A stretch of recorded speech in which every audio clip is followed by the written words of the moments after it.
Happy Thanksgiving. This is the worst.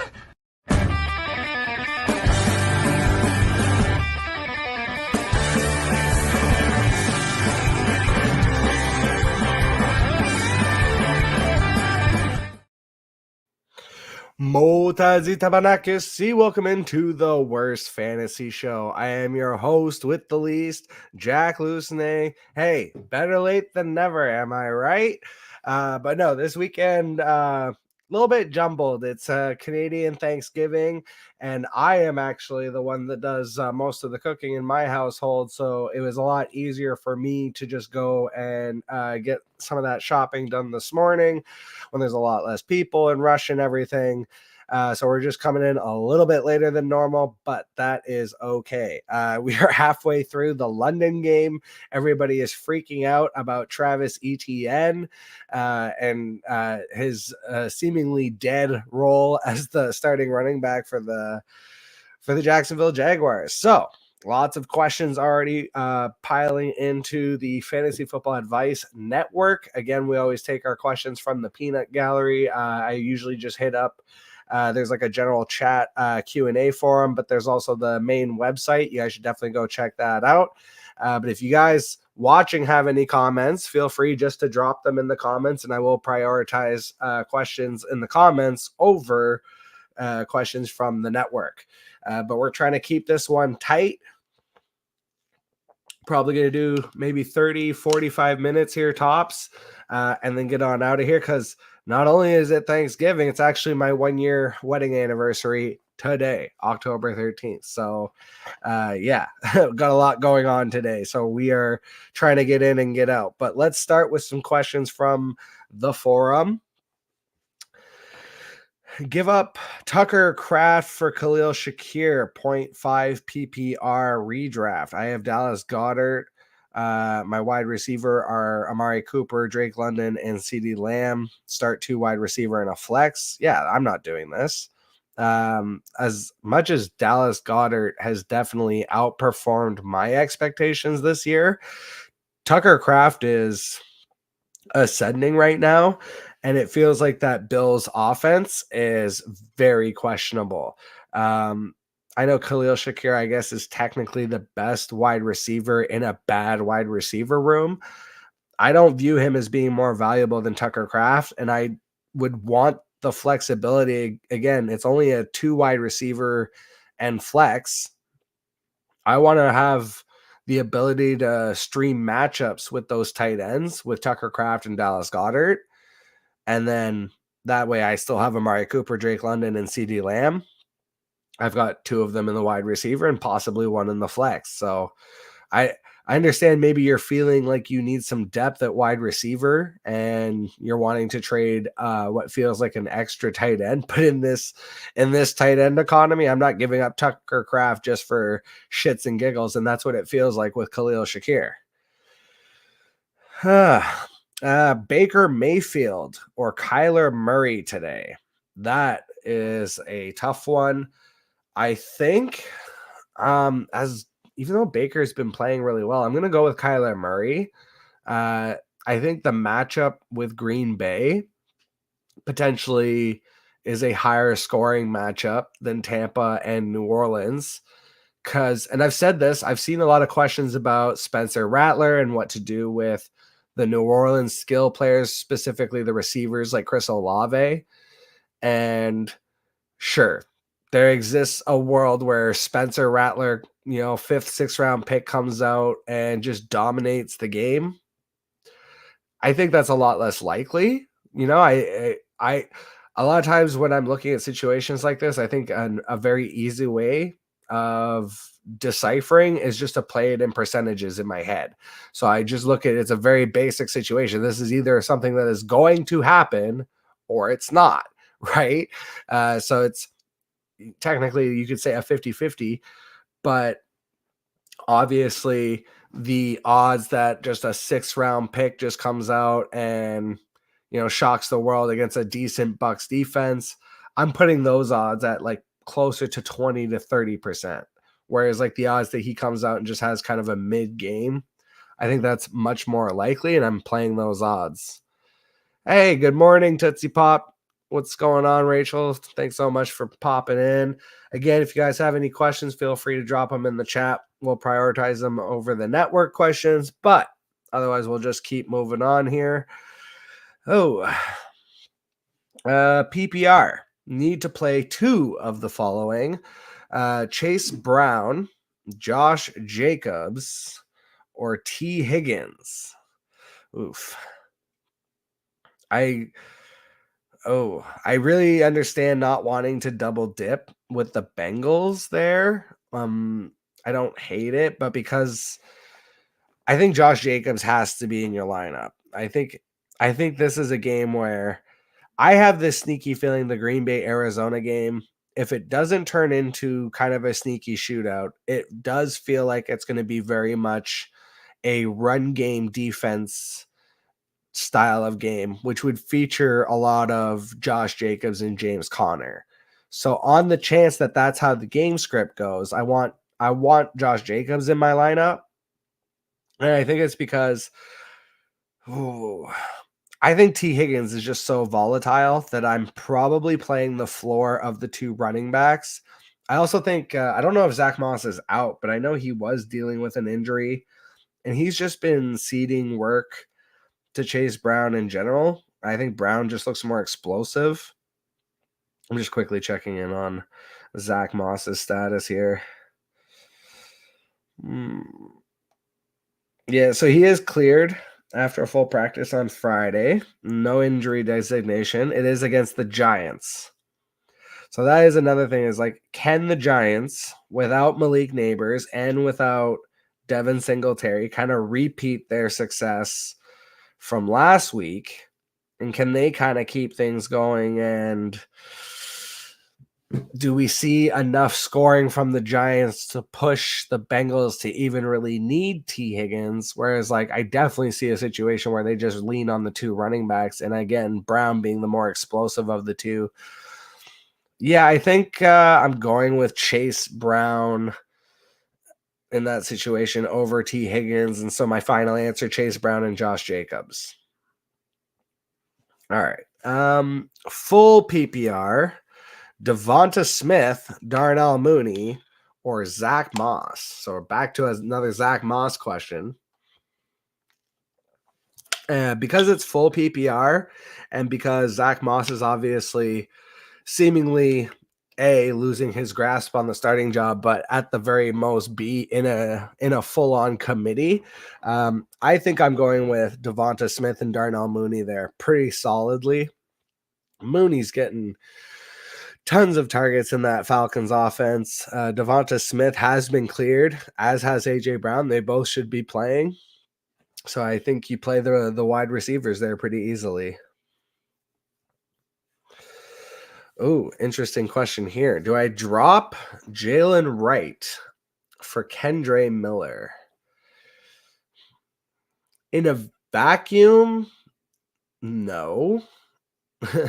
I think if I'm just looking at the talent individually of either player, I'm more of a Jalen Wright guy. I had him ranked higher in my pre-draft rookie rankings for running backs than I would have had Kendre Miller the year prior.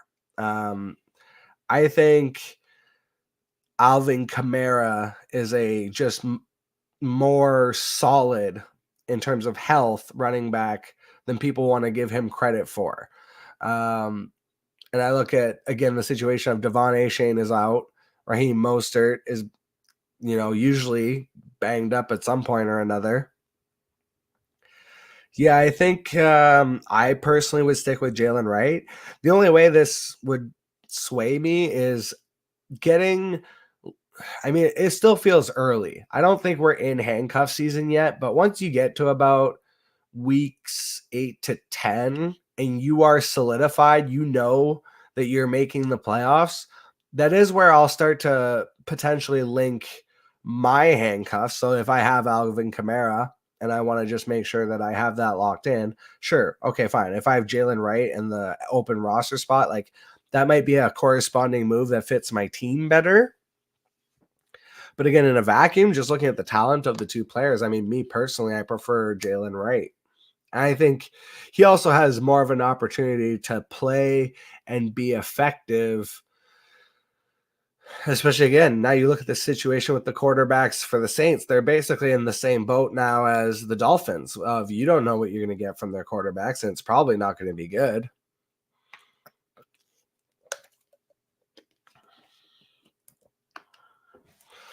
All right, let's see if we can get some more. Rashid, should I start Rashid Shaheed or Wandale Robinson? Yeah, that sucks. That really sucks. I'm going with Wandale there.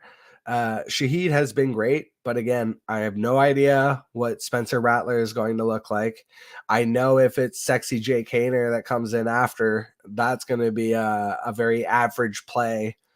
Maybe it works. I think the odds are lower. Wandale is just a target vacuum. Malik Neighbors is still out. Singletary's out. Lock up 12 to 14 targets for Wandale. Probably catches, 10 for 60. Maybe finds the end zone, but such a solid PPR play. Even in standard, I think, because of the quarterback situation, I think I would be going with Wandale. Good morning. Should I start Shaheed or Mike Evans today? Hey, what's up, Jet? Yeah, again, I'm going with Mike Evans. This is a situation of process over results. Like, if this doesn't work out, it's so unlike to make the call of benching Mike Evans for Rashid Shaheed on a day where A, they're like those teams are facing each other, and B, the Saints have their backup quarterback in, who again, Spencer Rattler. Just to pull out Spencer Rattler, because I had him in my pre-draft rankings, which I still have on my phone here. So Spencer Rattler I had at number 8. So ranked quarterback top 10, ranking quarterbacks. I actually had Jaden Daniels number 1, and I had Caleb Williams number 2. So that's just already a little tidbit for you guys. I had Drake May 3. Where I went crazy was I had Joe Milton the third really high because I thought he would be more of an athletic guy. But then after that, Bo Nix, JJ McCarthy, Michael Penix. So pretty much like in order of how they were drafted. And then at number 8, I had Spencer Rattler. So he's out of South Carolina, 6 foot, 211, has decent hand size. Now his 40 was garbage. He ran a 4.95. He can climb the pocket enough to run sometimes, but again, he is not a burner by any means. He has some decent awareness to his game. He's definitely, like I say, he's definitely not burning guys, but he seems to climb the pocket well. Good, but not a great arm. A lot of underthrows actually, and he had a terrible combine. But from when I was watching the tape, I thought it was actually funny given all of the intangibles, how much he ran the ball. So again, I think it's just such a wild card if you have no idea what you're going to get from Spencer Rattler today. And if he somehow doesn't work out or goes down, all of a sudden now you're looking at sexy Jake Haener. And if you guys don't know who I'm talking about, it's the guy who took his team photo like this.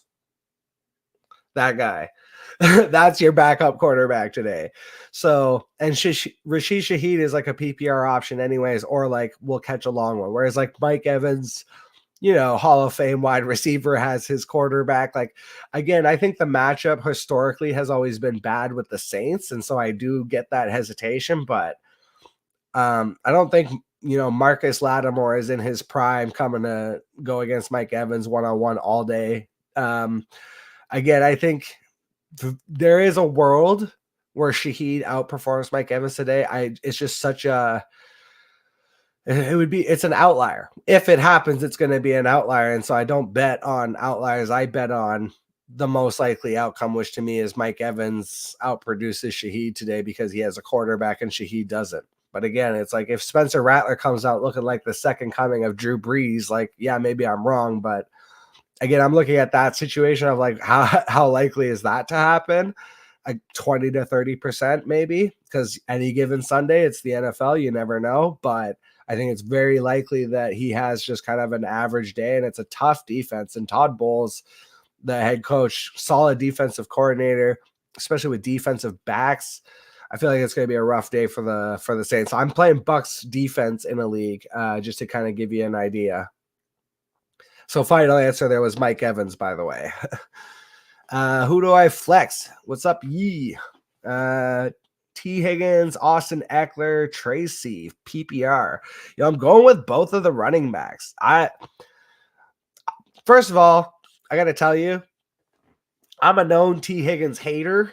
I've never liked him for fantasy because it's so inconsistent. It's like, yeah, okay, he had the 2 TD game last week. He might throw a complete dud this week and have 200 for 2 next week. You just don't know when it's coming with T. Higgins, which is like, he's fine for best ball, but this is why I hate having him in redraft and dynasty, where I have to decide when I want to start him. And again, it's like, are they really going to need him against the Giants? Like maybe not. Kind of don't know. Feels like they could potentially lean on their running backs and kind of get by in that game. But Austin Eckler and Tyrone Trace, I mean, again, both of the starters are out. Like I look at Brian Robinson is out, and I look at Devin Singletary is out. And we saw, first of all, Eric Gray is a complete jag, like just a guy. So I don't think he's a threat to Tracy.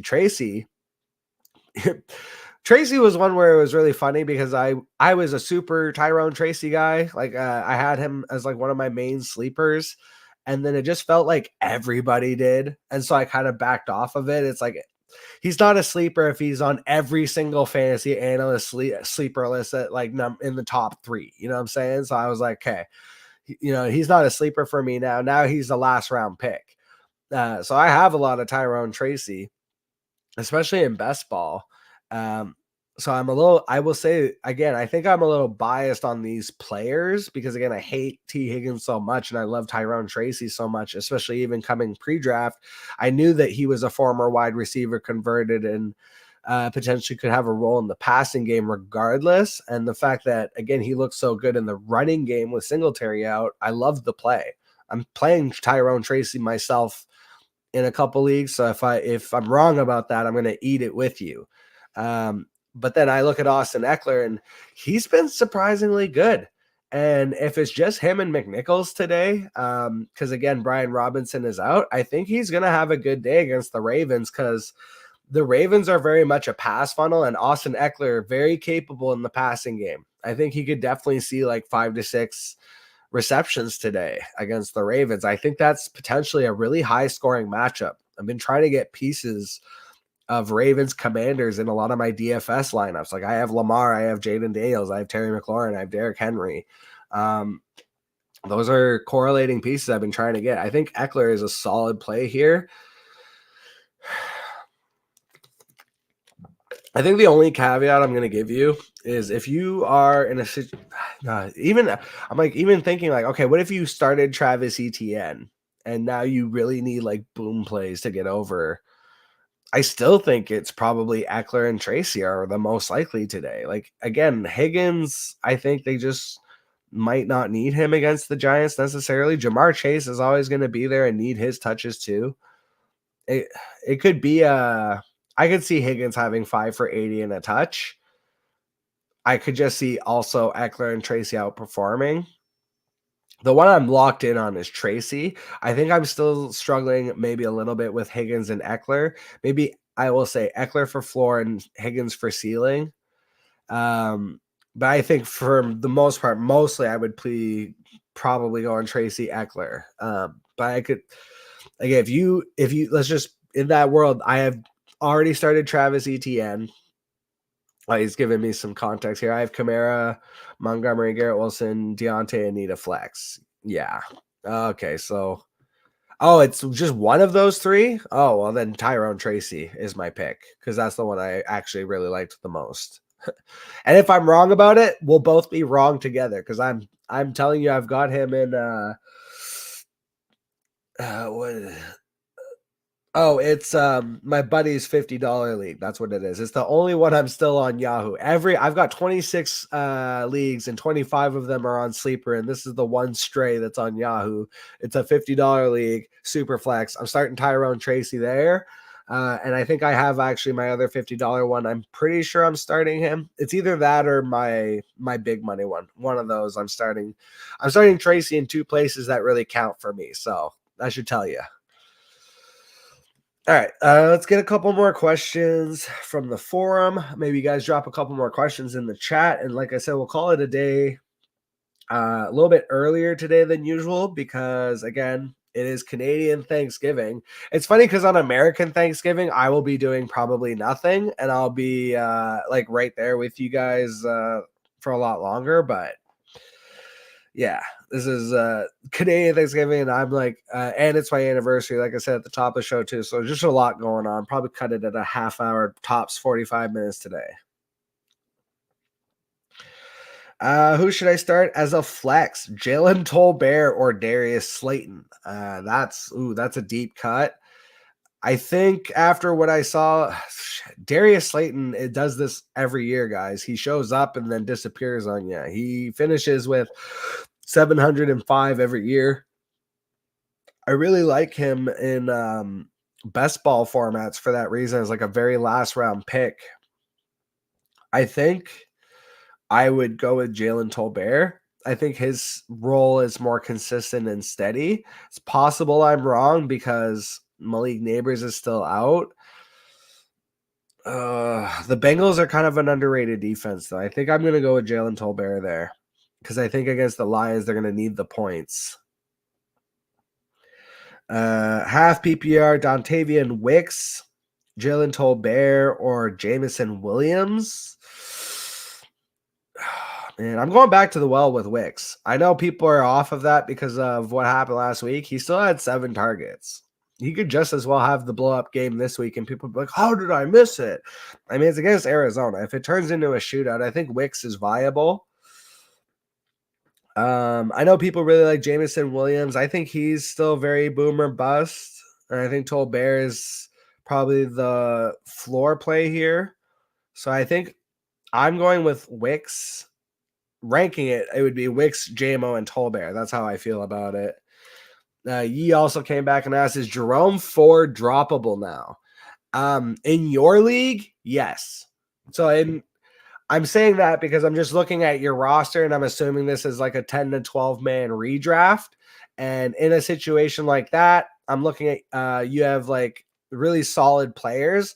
Like if I'm deciding between Jerome Ford and Tyrone Tracy, 100%. Like there's other players even coming up on waivers that I think I would rather have over Jerome Ford right now. And it's only because it's not that Jerome Ford's been bad. This is not me saying that anything bad about Jerome Ford. It's actually crazy because he's been really good. That's what's so freaking annoying about it. He's actually averaging like 5 yards a carry in most games, and they're just going away from it for no reason. So, but because they are stuck in this world of Deshaun Watson, Voldemort, ruining all good things for the Browns, and you combine that with the fact that Nick Chubb is working his way back, and they just keep insisting on putting Deonta Foreman out there for no reason. Like they just are not going to give him the role that he deserves. And so in shallow enough leagues, yeah, he is droppable. Again, if you're looking at like, I have to drop him or Tyrone Tracy or Austin Eckler or T. Higgins to make room for a kicker because I'm flexing Tracy. And so I'm going to drop Eckler. Like, no, I would rather keep Eckler right now than Jerome Ford. Especially because Brian Robinson dealing with the injury. So I just not a huge fan of what the Browns are doing in the ground game, which is like that's always been their bread and butter. It's one thing to comment and lament Deshaun Watson's play, but like if he's doing so fucking bad, then why aren't they leaning more on this running back averaging 5 yards a carry? I can't figure out what the hell Kevin Stefanski's doing this year.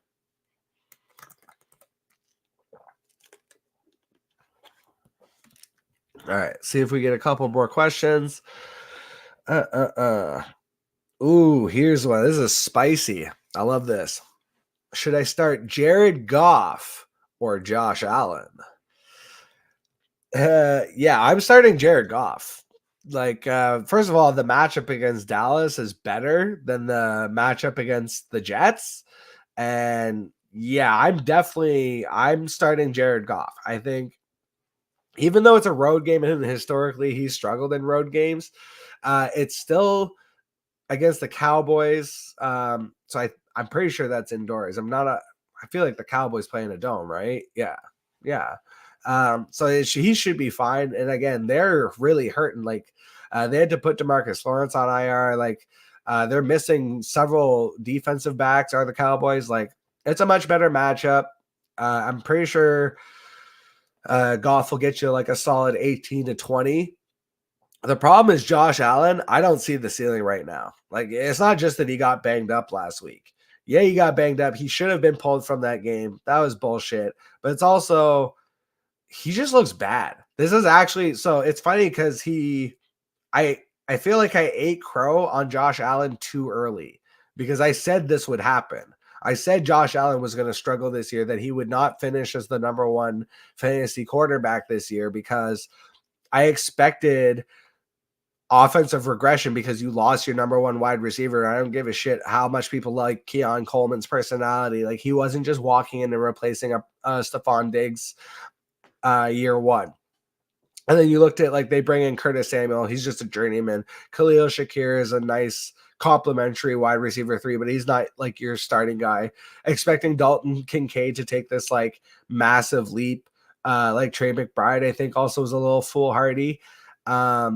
And I expected them to very much lean on James Cook and the running game and the defense. And for Josh Allen, if you actually look at the last couple of years, like, his rushing has been coming down little bit by little bit, still enough to be very fantasy sustainable, but enough that it's noticeable. Like, he's not running like 100 times for 800 yards and 10 touchdowns. It's like, no, it's more like 50 for 500 and still the 8 to 10 touchdowns because they're using him at the goal line. But I have not been impressed. And then you look at, like I said, even before he got slammed into the turf and looked bad coming out of when he should have been pulled from that game, bro was 9 for 30. Or like, he wasn't having a good day before the injury. Then he got hurt. So I'm really, I'm out on Josh Allen right now. I think you wait until he has a good game and potentially, like, he is a trade candidate before the trade deadline for me. You just clarifying, running backs, Kamara, Kyron, Hunt, Kareem Hunt. Yeah, Kareem Hunt's getting so much volume right now. Like, for me, the drop here discussion would be between Kareem Hunt and Ford. And he said, yeah, it's because I need the kicker, which I do that too. I'll wait till the very end of the week to pick up a kicker so I can hold an extra player. But yeah, Ford is the drop there. It's not that he's bad. He's just not getting the work from Stefanski, and I don't know why. Juan Pena Jr., who for my wide receiver 1 and 2 and a flex? I already put DJ Moore, so I guess so see why this is actually, I love this question because the fact that you played DJ Moore is really going to inform the rest of your decisions now. So I'm just pulling it up the game. I see, scoring jumped all of a sudden, 21-10. Jeez, okay.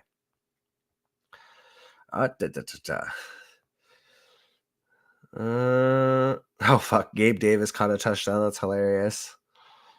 Evan Ingram making me really look stupid in the one league that I dropped him because I just got sick of waiting for him to come back. Okay, here we go. Caleb Williams. Ooh, Cole Kmet. Okay, well, and I don't feel so stupid because the reason I dropped Evan Ingram in that league was because I had Cole Kmet. Cole Kmet's got 2 touchdowns right now. So, but yeah, okay. DJ Moore right now struggling, only 3 for 12. So if that maintains now, let's just say he finishes with 6 for 24. So that's a bad game, obviously. That's going to change how I'm going to decide the rest of these. Okay. So now I'm looking at, I need a wide receiver 2 and a flex. And my choices are Wan'Dale Robinson, Calvin Ridley, Tank Dell, Darius Slayton, Jalen Tolbert, Trey Tucker, Ray McLeod, Josh Jacobs, and Jerome Ford. Okay, so Tank Dell is going to be the first one I'm going to go with. This is because, maybe it doesn't work. If it does work, it's going to be a boom game. That's kind of where I'm looking right now. I feel if it's Or you could do Calvin Ridley. If you prefer that matchup and that situation, I'm fine with that. One of those two, whichever one that you like better between Calvin Ridley and Tank Dell, hold a piece of paper with each name in your hand and just feel it in your plums. Who do I think has the better day today? That's the guy going in my wide receiver 2, because if DJ Moore is in my wide receiver 1, the guy in my wide receiver 2, I don't need you to come out and get 8 to 10 fantasy points. Bro, get me 0 or get me 25. Get me everything or nothing. That's where I need a boom play now.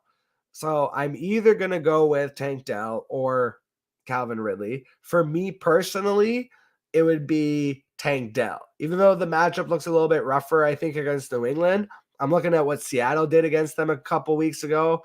I think it's repeatable. I think Tank Dell could have a good day. I know he's been dealing with injuries, slow play, yada, yada. Nico Collins now officially on IR. I think it's going to open up some more opportunities for Dell, I'm hoping. So I'm really hoping for the boom game from Dell. And then Josh Jacobs has to be in my lineup. I mean, as much as he might be more of a kind of floor consistent play compared to some of these other guys, and I guess if in a world where it's like full PPR, I could see Wan'Dale Robinson above even a Josh Jacobs, but me personally, I'm probably going to take the chance on Tank Dell, and I'm going to hope that the game script for the Packers Cardinals turns into a little bit more of what I think, where it could be more running game defense. And then I think I would go Josh Jacobs and Tank Dell. Final answer. There's a lot that can go wrong here, though, because again, Wan'Dale could easily outscore all of these wide receivers. So if you really feel it like in your heart of hearts, like, no, as much as I like his advice, I really feel it's Wan'Dale. You play Wan'Dale. Like, you ignore what I say and you play Wan'Dale if that's how you truly feel in your heart of hearts. If it was half PPR or standard, I think I would go with, like I said, Tank Dell or Calvin Ridley in the 2, whichever one you really feel better about, and then Josh Jacobs in my flex. But if it's full PPR, I think that's the only where I'm like, okay, fine, play Wan'Dale and probably still Josh Jacobs. I can understand that situation. And then, my kicker situation is cooked. Only options are Tyler Bass, Will Lutz. You want to get Lutz? Let's get Lutz. And Dicker the kicker. That is a kind of a tough one. I actually think my initial gut instinct was Dicker the kicker, and I know Denver's defense is really good. I just feel like the Chargers are going to have to kick some field goals, but I also think Denver is going to have to kick some field goals. So I think that's what I would do. Coin flip on the Denver Chargers game and take one of those kickers, because the only one I'm looking at is Tyler Bass. You have to wait all the way to Monday night, and it's like a primetime game against the Jets defense. And the Jets coming off, because the whole like firing your coach in season a lot of times doesn't work long term. When it does work usually, though, is that first game. That first game under the new interim coach feels like the team always comes out, kicks the shit out of the other side, especially again Allen dealing with the injuries. If he gets knocked out of this game and all of a sudden we're looking at Mitch Trubisky, you might be looking at less opportunities for field goals and extra points. I think I'm actually going to go. I think the Chargers defense can be had. I think I'm going to rank it Lutz, Dicker, and then Bass. That's how I would do it. I also just like the joke. You want to get Lutz? Let's get Lutz. All right, let's see if we got a couple more floating in the forum. If you guys drop some more questions in the comments, I'll hit them. But then I'm going to get out of here.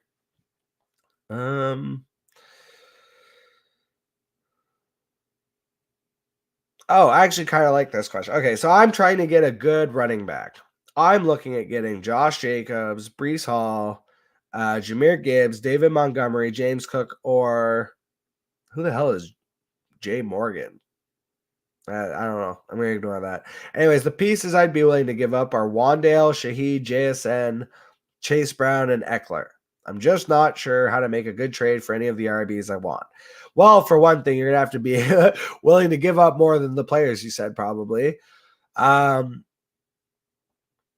could see a situation where maybe you're able to flip Chase Brown or Eckler and JSN, like pair them together, and maybe you could go get a David Montgomery.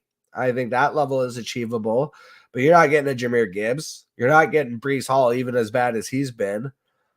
Yeah, you're not even James Cook. Like James Cook's one of the top running backs in the NFL right now. You're not getting James Cook for any of those players. I think this is a common theme that I run into trading of like, you cannot be so risk adverse in your trades that you then are basically like, well, I'm only willing to sell these players. It's like, okay, well, that's all well and good for you, but there might be nobody buying those players. And so if you're like, well, I'm only selling these players and you're like, oh, but nobody wants to trade. Like, and then that's the thing. Don't be the guy that is like, well, I'm only willing to sell certain players that are basically like bench level, waiver wire ad level.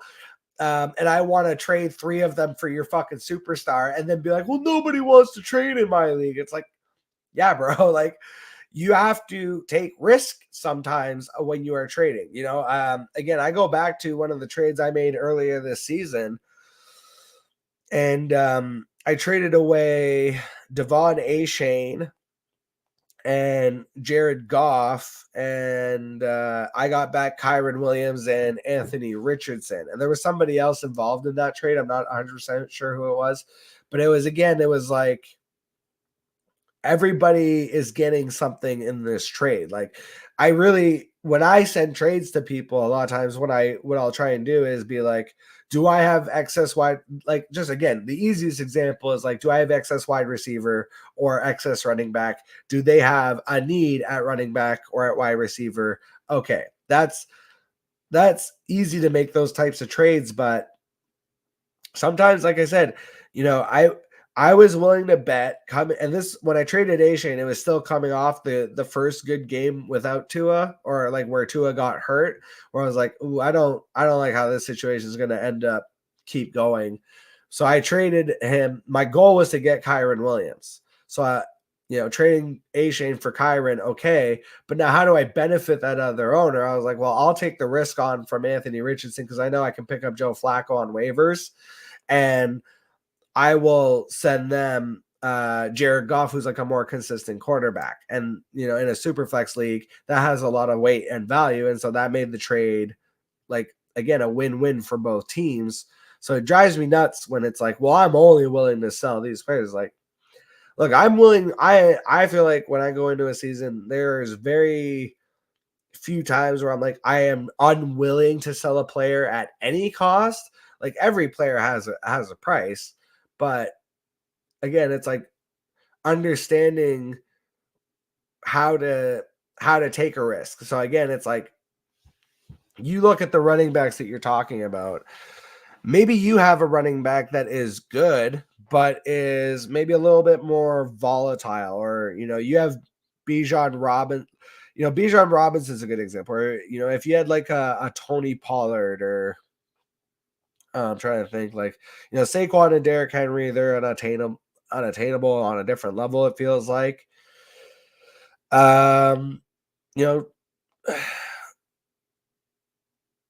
Let's just go look at like the top running backs and see. I think even you could argue Alvin Kamara with the quarterback situation right now is more attainable. I think James Conner is more attainable because everyone always expects him to get hurt at some point in the year. You could look at guys who are out and maybe coming back soon. So, Jonathan Taylor, Aaron Jones, and maybe get a discount there. But it's like, yeah, Bijan Robinson has underperformed, but he's about to hit the better part of his schedule. So you could take the risk on Bijan, and if he's able to bounce back. But again, it's like, if you go into the idea of like, I can never take any risk with my trades, it's like, well, you're not going to make a lot of trades. Like a lot of the trades I make entail a lot of risk. And, I am able to assess that risk where it's like, I think it's more likely to play out in my favor than not, but it's still like nothing. It's not 100%. Again, it's like, I traded A-Shane and Goff and then Anthony Richardson got hurt. You could argue that was a bad value for me, but again, I made that move knowing that I could cover myself with Flack. Like, again, it's like making correlating moves so that I can take a risk here. Again, it's like trading away a consistent quarterback like Goff to get back an Anthony Richardson in the deal to make the running back part of the deal work for what I want. And I only make that move because I know I can back myself up with Flacco. Where it's like, if there is no Flacco on the wire, I probably don't make that move because now I am taking on too much risk on a super flex of like, if Anthony Richardson goes away, I mean, now I'm really screwed. So again, it's evaluating risk assessment. I think people get lost in the idea of like, oh, it has to be no risk. No, the idea is just to make it good risk. We got one more question here from Boston Billups, and then I'll probably cut out Mike Evans, Trey Sermon, Jalen Tolbert, Darius Slayton. Choose 3.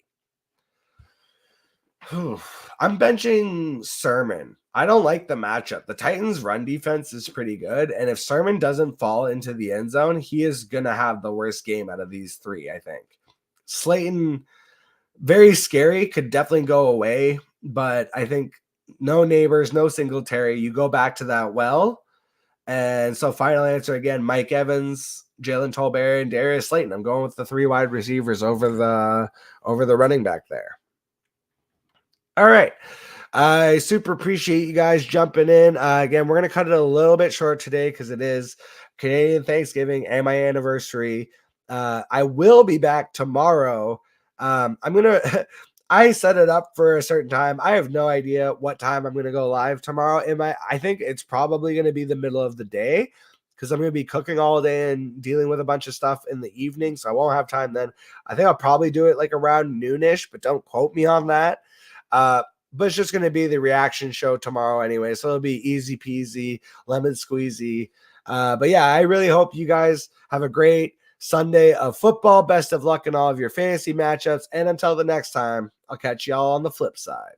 He's running down the middle by the 50. He's at the 30. He's bare-chested and banging his chest. Now he runs the opposite way. He runs at the 50. He runs at the 40. The guy is drunk, but there he goes. The 20. They're chasing him. They're not going to get him. Waving his arms, bare-chested. Somebody stop that man. Here comes